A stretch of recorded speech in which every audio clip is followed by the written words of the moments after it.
我覺得係啊，香港嘅人而家可能個口味會多咗，唔同咗好多。普遍可能會有多啲人去中意食辣嘢啊，年齡層嘅關係都好重要。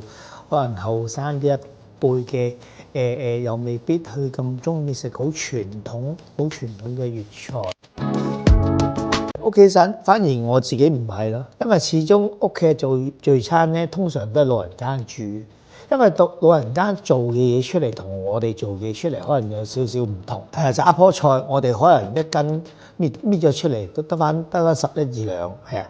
咁老人家如果見到啲啊搣到咁多嘢掉上去咧，我諗佢都會係啦鬧到我七彩咁，係啊。反而你其他嗰啲細節上嘅嘢咧，可能點樣煮啊個調味啊，因為始終佢哋嘅味道食咗咁多年都係佢哋嘅味道，咁我就唔會咁容易加插我自己嘅嘢落去。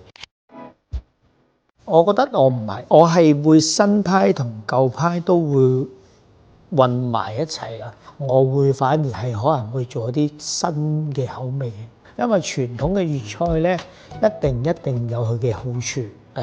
咁如果我哋攞翻傳統粵菜個根去再修改，添加自己嘅思維上嘅嘢落去，咁就會有自己覺得好味嘅地方。